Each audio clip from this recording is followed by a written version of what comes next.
perubahan yang pada waktu itu mah sangat sederhana sih Kang. Dipercaya sama keluarga, mulai dipercaya sama keluarga, dipandang sama teman-teman, terutama teman-teman kampus ya yang dulu ada sedikit stigma karena status saya seperti apa gitu. Tapi ketika saya pulang dari sana, mereka juga berpikiran, "Maya keren oge jelema nu positif tapi bisa ngebanggakeun Indonesia gitu." Nah, hal-hal kecil sih yang membuat semangat baru gitu buat saya. Merubah sudut pandang teman-teman yang belum mengetahui informasi HIV bahwa seorang dengan HIV itu bukan hanya tulang, kulit dan kentut gitu, tapi masih bisa produktif ya. Salah satu contohnya mungkin saya dan teman-teman yang lain gitu.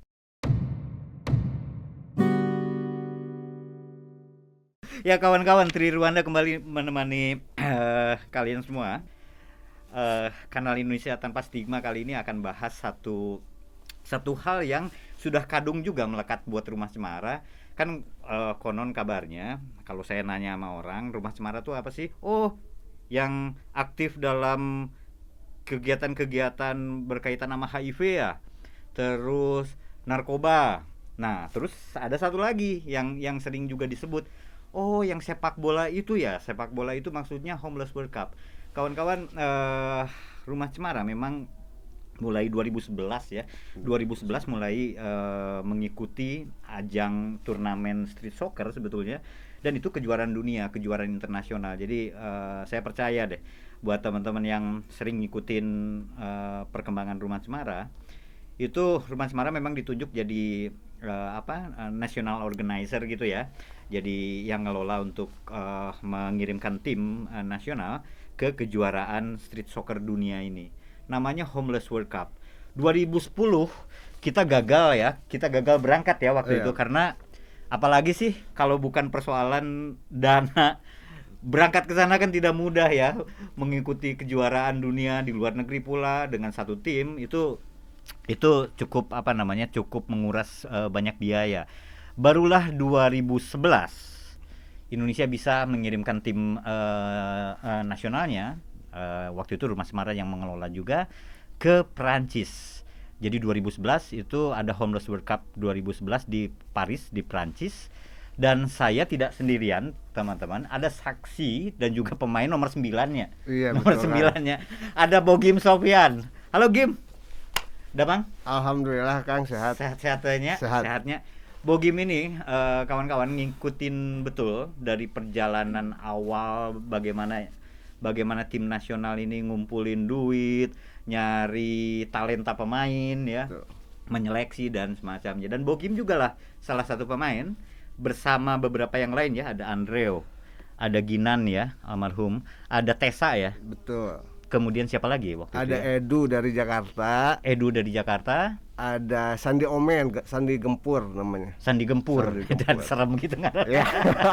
Sandi Gempur itu ada lagi nggak ya 2011 itu? Pelatihnya siapa waktu itu 2011? Pelatihnya Pak Adim dulu. Pak Adim ya.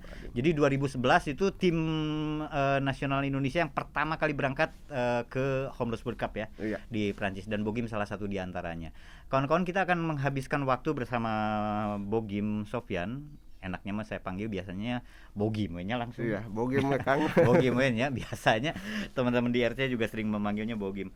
Bogim, kalau mengingat Homeless World Cup itu kan, kalau orang bilang mah katanya itu teh dulu teh sampai mengeluarkan darah, keringat dan air mata gitunya, blood, sweat and tears, siga grup band tahun 60-70-an ya.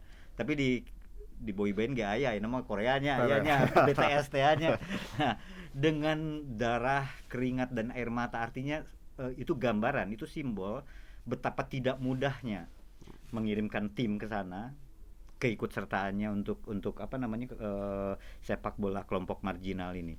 Bogim, kalau mengingat HWC 2011 yang Bogim ikuti, apa sih Gim yang ini kan berarti satu dekade nih, 10 tahun lalu persis 10 tahun lalu ya. Apa yang Bogim ingat dari situ Gim? Yang paling diingat, pasti banyak lah, memori mah banyaknya. Yang paling diingat banyak sih Kang, benar-benar perjuangan tuh, itu proses awal tuh benar-benar dari situ justru. Dari mulai bikin proposal, masukin proposal ke instansi, terus dibilang nu gelo ini naonan gitu kan. Terus banyak Kang, banyak banget. Terus sampai teman-teman ngadain jual stiker gitu. Kita mau pergi nih ke sini fundraising ya, ngumpulin dana ya. Di Dago dulu Car Free Day tiap pagi kita jualan stiker dari situ. Sampai pada akhirnya ya masih ada orang baik yang mau bantu kita gitu. Tapi sedih pisan Kang ketemu, aduh aslinya berliku. Ya saya sempat mengikuti betul teman-teman perjalanan Rumah Cemara dan Homeless World Cup-nya ini di 2010 lasut gitunya, gara-gara ya tidak terkumpul dana, padahal undangan sudah datang ya dari panitianya waktu itu ya. Artinya bisa mengikuti kejuaraan sepak bola ini, tapi kemudian 2011 lah baru bisa terwujud. Dan sebagai informasi saja kawan-kawan, Homeless World Cup ini meskipun tajuknya adalah Homeless World Cup, dia betul bahwa yang diprioritaskan adalah mereka yang tunawisma ya, betul. Homeless ya. Tapi ya diartikan lebih luas lagi menjadi mereka yang memang tidak beruntung, kelompok-kelompok marginal. Siapakah mereka? Salah satunya kalau cara pandang Rumah Cemara melihatnya orang dengan HIV, betul, termasuk di dalamnya, pengguna nafsa narkoba ya, betul, itu termasuk di dalamnya, atau kelompok-kelompok orang-orang miskin lah ya, yang di perkotaan, yang mungkin dia buruh, mungkin dia pokoknya mereka yang seringkali terpinggirkan secara sosial dan ekonomi gitulah nyebogimnya kurang lebih. Jadi Indonesia memberangkatkan timnya Homeless World Cup 2011 dan Bogim adalah salah satu anggota timnya. Bogim di 2011 itu kan pertama kalinya nih kita mengikuti ajang sepak bola dunia ini. Itu apa sih raihan yang diperoleh waktu itu? Kan seminggu ya pertandingan atau berapa? Kalau jumlah di sana 15 hari sama perjalanan sih Kang. 15 hari ya. Deketnya Eropa teh ayanya. Prancis teh ayanya. Aya kekarek ningali gitu. Oh iya benar Eiffel teh gitu. Sugan teh di Tasik gitu. Iya biasa dibuka kan rada. Nyalah redangnya. Oke, ngap. Kita berjarak dah. Berjarak. Oke, Bogim, silakan. Kumaha Gim? Itu melihat bukan melihat Prancisnya, melihat luar negeri waktu itu kumaha teh? Ya nggak nyangka Kang, nggak ada di pikiran bahwa saya mau pengen keluar negeri, nggak ada sih sebenarnya. Tapi pas saya jujur aja pertama kali naik pesawat saat itu terus apa yang mesti dibawa juga bingung gitu, jadi bawanya bawa sarung gitu ke mana sih gak ada kepangalengan nggak tahu gimana gitu kan. Iya. Terus sampai di sana banyak kendala, masalah bahasa, masalah makanan. Terus emang kultur di sana, budaya di sana sangat beda jauh lah Kang yang di Indonesia, maksudnya disiplinnya gitu. Pas ke bandara antri baturnya Indonesia mah pengen cepat nyeleh gitu, dicarikan ke batur. Terus di eskalator harusnya jalan, kalau jalan di sebelah kanan baru daging ngadon caricing dicarikan ke batur, hal kalar itu sih.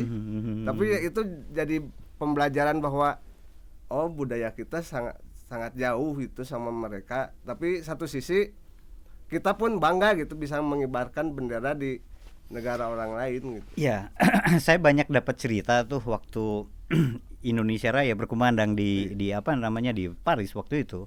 Beberapa kawan cerita ya menangis gitu. Asa terpercaya gitu ya, kok bisa membawa nama Indonesia main di jauh di negeri sana, kemudian terdengarlah Indonesia Raya di sana. Bisa diceritain gimana waktu itu yang terjadi? Ya, sampai enu nangis segala senama. Sedih tuh Kang, biasa dengerin lagu Indonesia Raya di upacara biasanya kan, di upacara. Terus ini suatu waktu kita bawain di negara orang lain yang pertama, terus yang keduanya nggak tahu nyurup itu naon ya bahasa Indonesia. merasuk itu benar-benar kayak jadi pahlawan gitu. Anjis tenang kasarnya udah tanpa stigma tuh. Eta mah soal bahasa we bener. Ya mau mengartiin itu halus apa kasar mah terserahnya. Abi mah jangan diri abi mah Kang. kebanggaannya luar biasa gitu, asa merasuk gitu, asa menjadi pahlawan dan pengen membuktikan juga sebenarnya Kang bahwa kita sudah berproses cukup lama dan sekarang harus kita bahagia di sini gitu. Kita menjalani di sana sebenarnya nggak ribet, cuman bahagia, ada prosesnya nggak sekalewati. Yuk kita nikmati bareng-bareng di lapangan gitu sih. Ya, Homeless World Cup juga kan punya banyak dalam tanda petik beban ya. Beban maksudnya gini. Homeless World Cup itu bukan seperti kejuaraan atau turnamen yang biasa. Karena sebetulnya buat teman-teman Rumah Cemara, saya ingat betul itu yang dikejar bukan prestasi yang utama kan gitu, betul, ya. Betul. Tapi ada perubahan dalam diri para pemain kan gitu. Betul. Makanya yang saya ingat kan gini ya aturannya ya Gim ya. Jadi setiap tahun Rumah Cemara mengirimkan timnya, tim nasionalnya ke Homeless World Cup ini, tapi setiap tahun pula tidak boleh ada pemain yang sama gitu ya. Betul. Jadi satu orang hanya mengalami satu kali mengikuti Homeless World Cup. Kecuali pelatih. Kecuali pelatih. Iya, kecuali pelatih. Licik ari pelatih menang. Pelatih. Bogim juga pernah ya saat berapa kali mengikuti ikut dalam event HWC ini Bogim? Kalau proses saya selalu mengikuti dari 2012 sampai yang terakhir 2019, tapi untuk menjadi pelatih tim yang kepala berangkat itu 2015 pas di Amsterdam sama 2019 di Wales. Oh iya, berarti 3 kali lah ya, berarti Bogim ya, gaya kayak Eropa terus Prancis ya, terus kemudian tadi di Wales ya, terus sebelumnya tuh di Belanda ya, Amsterdam. Eropa semua, ya alhamdulillah kan. Ya oke. Bogim, tadi saya baru menyinggung satu hal tadi di awal, bukan di awal, beberapa menit yang lalu, soal ada perubahan dalam yang dituju dari setiap pemain gitu. Bogim selaku pemain pada tahun 2011 itu, apa sih ya perubahan apa yang dirasakan setelah mengikuti Homeless World Cup itu Bogim? Perubahan yang pada waktu itu mah sangat sederhana sih Kang. Dipercaya sama keluarga, mulai dipercaya sama keluarga, dipandang sama teman-teman, terutama teman-teman kampus ya yang dulu ada sedikit stigma karena status saya seperti apa gitu. Tapi ketika saya pulang dari sana, mereka juga berpikiran, "Maya keren oge, jelema nu positif tapi bisa ngebanggakeun Indonesia gitu." Nah, hal-hal kecil sih yang membuat semangat baru gitu buat saya. Oke, berarti yang dimaksud tadi adalah HIV positif ya? Betul.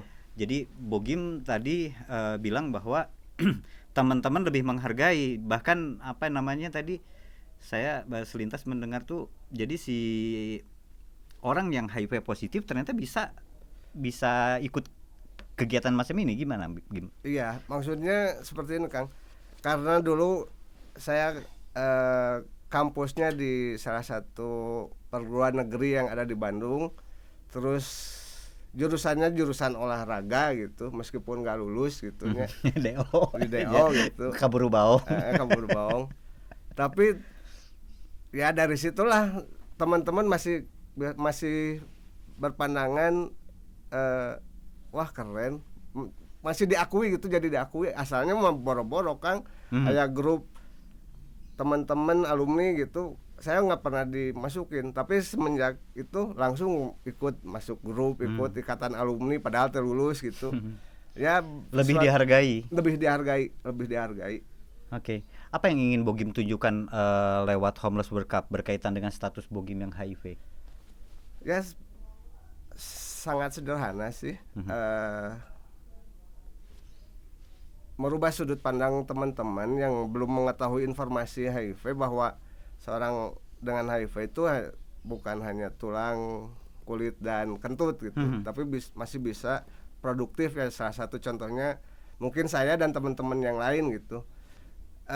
Jangan pernah berpikiran bahwa mana mah teu bisa nanaon gitu. Da rezeki sama yang rezeki kedepannya mah nggak ada yang tahu. Kita mah jalanin proses semaksimal mungkin, yang terbaik buat hari ini. Masalah hasil mah saya nggak pernah pikirin hal gitu sih Kang. Itu. Gim, ceritain lagi soal perjalanan 10 tahun yang lalu Gim. Waktu awal-awal Homeless World Cup ini mulai terdengar rencananya, kemudian Rumah Cemara dan teman-teman Bogim dan teman-teman waktu itu mulai menggalang kekuatan ya, gimana caranya menempuh kejuaraan itu. Apa aja sih liku-likunya tadi Gim? Selain tadi proposal yang banyak ditolak gitu ya, apa aja Gim?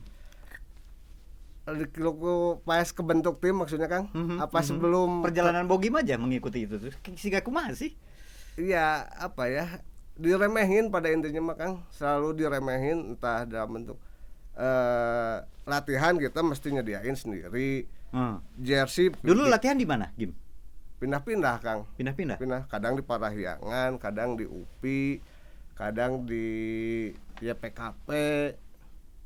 Di mana weh? Jadi si tempat futsal tuh diganti si gawangnya dipakai rapia gitu karena bentuknya kan pendek. Yeah. Diganti ku rapia, dirapiaan gitu. Ya nah, mungkin sekarang mah udah ada lapangannya gitu jadi lebih mudah gitu. Tapi kalau dulu prosesnya cukup berat gitu. Selain mencari biaya, ya sarana latihan juga cukup kurang, bahkan nggak ada. Yang ketiganya sudut pandang orang lain masih sangat jauh gitu. Ketika apa sih ini naon sih mau Indonesia tapi jalan mana kararia masih banyak yang seperti kararia itu. Kararia maksudnya ada yang HIV. Ya karena di proposal itu kita mencantumin bahwa kita berangkat mewakili Indonesia dengan latar belakang seperti yang tadi Kang Tri. HIV positif ya, kemudian juga pengguna nafsa. Betul. Gitu ya, dan kemudian kelompok miskin kota ya dulu istilahnya ya. Betul. Mereka yang memang terpinggirkan secara ekonomi. Jadi kelompok-kelompok marginal ini kawan-kawan yang memang menjadi aktor penting di dalam Homeless World Cup yang mewakili Indonesia waktu itu. Raihannya waktu itu seingat saya kalau dilihat dari peringkat itu ke-6 ya Bogim ya? Iya, ke-6 Paris kan. Prancis itu. Ke-6. Nah, Bogim, di Paris itu apa sih kejadian yang paling mengesankan buat Bogim selain tadi ya terharu mendengar Indonesia Raya? Individu nih Kang? Individu. Apa tim? Individu aja. Individu saya nggak awalnya naonnya masalah boker sih Kang. Kunaon gitu. Gimana kan, itu ceritain. Boker harus pakai tisu gitu Kangnya. Terus tempat boker di dia showernya sebelah ditu gitu. Jadi pun boker teh pasti we kudu mandi saya mah Kang. Karena ku tisu asa terbiasa gitu kan. Jadi pakai shower bah itu gitu kan we. Jadi kaguyur gitu kan mau enggak mau mandi sekalian. Mandi sekalian ya. Jadi mun boker pasti kudu mandi gitu. Jadi semua anggota tim hafal si Bogim mun katinggali habis mandi berarti baru boker ya, gitunya. Gitu benar Kang. Oke, sisi lain dari Homeless World Cup yang orang nggak tahu ya Bogim ya.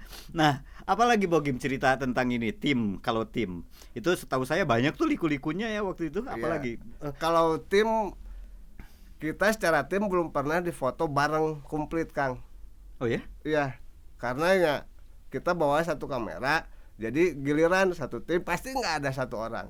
Karena giliran itu tuh ya nggak ada yang mau tahu gitu. Kan bisa tuh minta orang lain bang motretkeun siga di dieu gitu. Ya itu pun kalau ada yang mau minta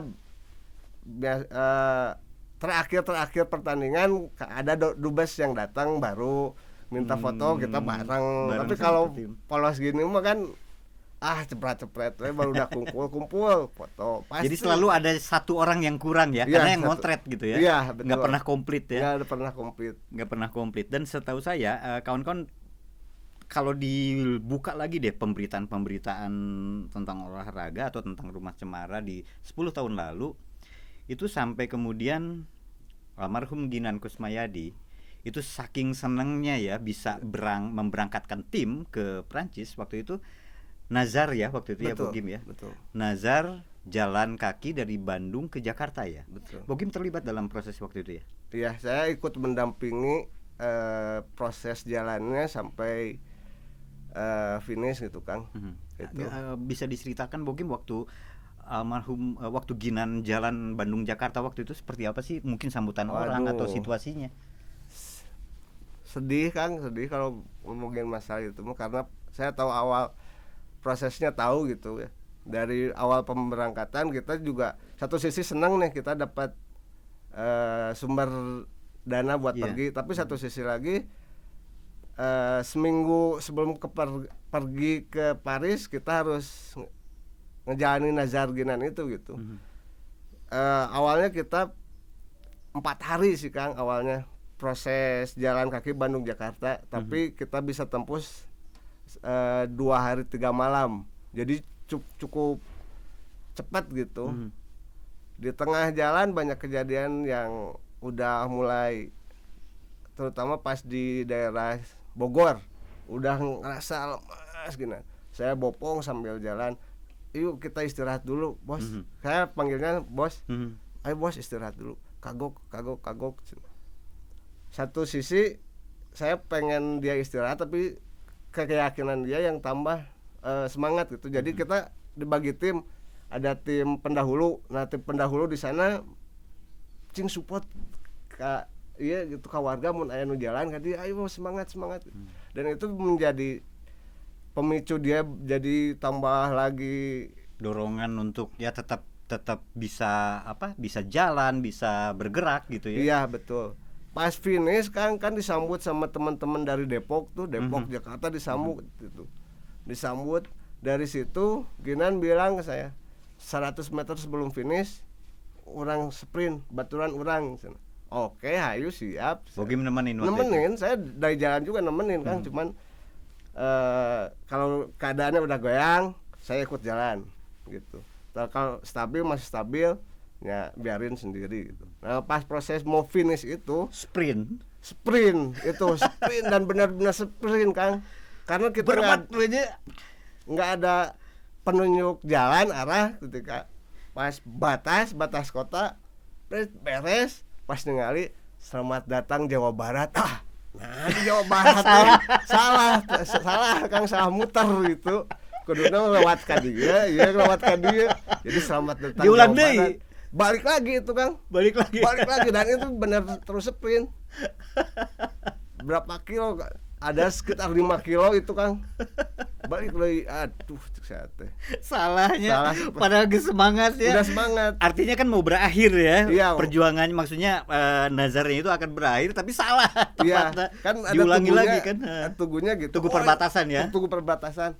Wah, tugunya udah dekat nih. Sprint udah nyampe. Pas finish, anjir salah. Jawa Barat. Salah muter arah dong Kang. Balik lagi. Padahal tempatnya di situ juga, cuman kita salah muter aja gitu. Ya. Oke, singkat cerita waktu itu teman-teman, seingat saya dulu media juga banyak yang mengcover itu ya, meliput peristiwa itu ya, banyak yang acungan jempol lah untuk Ginan dan kawan-kawan yang berhasil melaksanakan nazarnya demi yang menunaikan janjinya ya, kalaulah timnya ini bisa berangkat dia akan jalan kaki Bandung Jakarta, dan itu terwujud ya. Dan itu terwujud. Maka kemudian 2011 itu tadi Bogi udah membagikan sedikit cerita di balik perhelatan Homeless World Cup itu. Waktu 2011 itu tim mana sih waktu itu yang paling berat dihadapi oleh timnas kita Bogi? Pasti mah Brazil Kang. Brazil. Itu sengaja sebelum pertandingan Indonesia versus Brazil, karena kipernya sedikit mentalnya agak goyah. Maksudnya ketika drawing lagi, mudah-mudahan nggak ketemu Brazil. Nah pas di situ kita dipertemukan Brazil. Tapi si kipernya nggak dikasih tahu Kang, sengaja takut jadi stres atau beban gimana, sengaja nggak dikasih tahu. Waktu itu kipernya siapa ya? Roni Ayah. Nggak dikasih tahu sampai pas pertandingan baru dikasih tahu lawannya Brazil, dan itu benar Kang. Kita sempat ketinggalan 3-0 sampai ditamparin itu. Tamparin maksudnya? Dicabokan. Biar apa? Si kipernya gak stres Kang. Jadi nama besar mungkinnya Kang, nama besar Brazil gitu. Terus emang dari proses pemanasan biasa dia mah udah juggling, wah gagayaan gitu. Cywarnya udah kena gitu. Dia udah ngedown duluan sampai pada babak kedua sadar orang mau Indonesia. Nah di situ bisa membalikan keadaan jadi 3-3 Kang. Draw. Dan menit-menit akhirnya tetap eleh sih. Kan tenan naon boga lakon ge eleh heula tuluy maotnya. Oke, ya Brazil waktu itu ya tim yang Brazil. paling apa namanya ya memang walau gimana pun kan yang namanya sepak bola entah itu lapang besar atau misalnya lapang kecil ternyata Brazil ya udah kumaha deui Brazil atunya Iya. ngaranna ge nya. Oh jadi dia dari awal juga udah cywar ya, juggling segala macamnya Iya, di Kang. depan lawannya ya, calon Iya. lawannya ya. Tong borok gitu kan, tong maka juggling itunya batur mah peralatan teh komplit gitu. Kalau di latihan teh Pak Kons yang lain-lain teh komplit bawa kayak fisioterapi kayak gitu si tim Oh, seperti timnas. profesional Iya, ya. iya benar kan. Seperti profesional. Kita datang cuma 8 udah aja. Teu mawana naon. Mawana naon. Bawa ge sarung. Mau bawa juga sarung sama kopi ya Kang, atau kamu mana udah bawa Kopinya. kopi ya. Oke, Bogim, kalau yang lain, kalau saya ngebayangin tadi yang Brazil tadi itu kan berarti kok seperti sampai bawa tim medis segala gitu Iya. ya. Itu teh kok kayak tim profesional, padahal kan ini Homeless World Cup. Apakah mereka juga dari latar belakang yang sama atau gimana sih? Ya karena kultur mereka juga dari sepak bola mungkin kan ya. Di jalanan nggak sepak bola, tapi yang jadi acung jempol itu justru dari pemerintahannya yang mendukung kalau menurut saya sih Kang, pemerintahannya. Tapi bahwa para pemainnya mah sama ya, itu Sama. dari kelompok-kelompok marginal juga ya. Sama ya. Oke, dari kelompok marginal juga. Nah, Gim, dari 2011 itu yang sekarang balik lagi ke individu ya, ke pribadi ya, Bogim ya. Setelah mengikuti Homeless World Cup untuk pertama kalinya tadi naik pesawat dan ternyata jauh lagi ke luar Iya. negeri gitu ya. Pulang ke Indonesia dan itu 10 tahun yang lalu. Yang diingat hari ini apa sih, Gim, dari Homeless World Cup? Kangen aja Kang, rindu. Kangen, rindu, terus apa ya? Ya pasti kalau dengar Homeless, memori apa semangatnya muncul lagi, cuman bentukannya yang berbeda gitu Kang. Maksudnya aduh nggak ada yang menaungi lagi nih sekarang nih gitu. Maksudnya ayo kita gerak-gerak tapi nggak ada wadahnya lagi, kalau menurut saya itu sih Kang. Nah itu dia, Bogim kan dari awal sampai ya Homeless World Cup yang terakhir karena terakhir itu kan berarti 2019 ya. Iya, Karena 2020 tidak ada karena ada pandemi, Iya, ada Covid ya. Kemudian 2021 juga belum tentu ya, mungkin nggak ada juga ya karena Iya. belum ada ya mungkin ya. Nah, Bogim kan dari awal sampai akhirnya Indonesia sampai masa-masa terakhir Indonesia ikutan Homeless World Cup itu juga ngikutin terus Bogim. Apakah bahkan Bogim tuh pernah ini ya, pernah ikut menyeleksi juga ya pemain. Iya. Apa sih yang biasanya jadi ukuran menyeleksi pemain itu? Apakah karena jagonya, skillnya, atau apa Gim biasanya? Yang pertama dari yang tadi latar belakang Latar Kang. belakang itu ya. Itu yang paling utama, itu latar belakang. Latar belakangnya harus yang Yang HIV positif salah satunya ya. pengguna Narkoba Iya. ya. Dan itu bisa dibuktikan secara surat, secara buktinya Administratif ya ada gitu, kayak orang yang termarginalkan gitu, itu kayak SKTM salah satu surat keterangan tidak mampu itu iya, ya. itu. Terus orang dengan HIV menyerahkan CD4 atau surat tes. Terus teman-teman pecandu itu di screening lagi sama teman-teman Rumah Cemara gitu. Itu melalui proses-proses itu. Terus yang keduanya masalah skill, masalah kebersamaan, itu sih Nilai-nilainya nilai-nilainya. ya. Karena yang saya tahu Homeless World Cup itu juga syarat dengan nilai-nilai yang bukan cuma sekedar bukan cuma sekedar jago utak-atik bola gitu ya. Betul Kang. Apa nilai-nilai yang diajarkan dari Homeless World Cup keikutsertaan Indonesia, Bogim? Kalau saya menghargai sih Kang, menghargai, respect itu. Apapun yang perbedaan apapun, saya selalu menghargai. Entah dari sepak bola bahkan ke kehidupan yang saya alami, selalu menghargai gitu. Meskipun berbeda, itu yang paling utama yang masih saya terapkan gitu. Dan itu terasa ya, itu Dan diperoleh itu dari situ ya. Iya. Diperoleh dari proses mengikuti Homeless World Cup ini. Iya. Terakhir di 2011 ini, apa memori lagi yang pengen Bogim bagikan? 1 menit aja deh, apa yang pengen disampaikan soal Homeless World Cup 2011? Salam kepada teman-teman barangkali. Ya, karena kita pionir, aduh gaya pionir. Gayanya nyala pionir atau ya sama teman-teman yang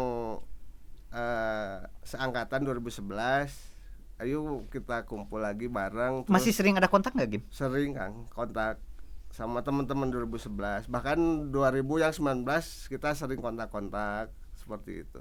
Ya mudah-mudahan kedepannya kita bikin lagi satu wadah ex-pemain HWC, kita bikin siga paguyuban lah ya, seperti paguyuban, kita bikin apa gitu, bikin event atau bikin kejuaraan yang sama di daerahnya masing-masing mungkin ya Kang ya. Karena yang saya lihat 2000 ya ada teman-teman yang berkembang secara ekonomi juga ada. Gitu. Ada ya? Ada Kang. Oke, nanti itu kita bahas ya, karena menarik ya capaian-capaian setelah mengikuti itu ya. Apa saja sih yang perubahan apa yang dialami oleh seseorang kan gitu. Itu kan yang dituju dari Homeless World Cup salah satunya. Oke, Bogim, terima kasih banyak ya. Sama-sama Kang. Terima kasih banyak. Kawan-kawan, terima kasih banyak sudah menyimak obrolan ini. Sampai jumpa.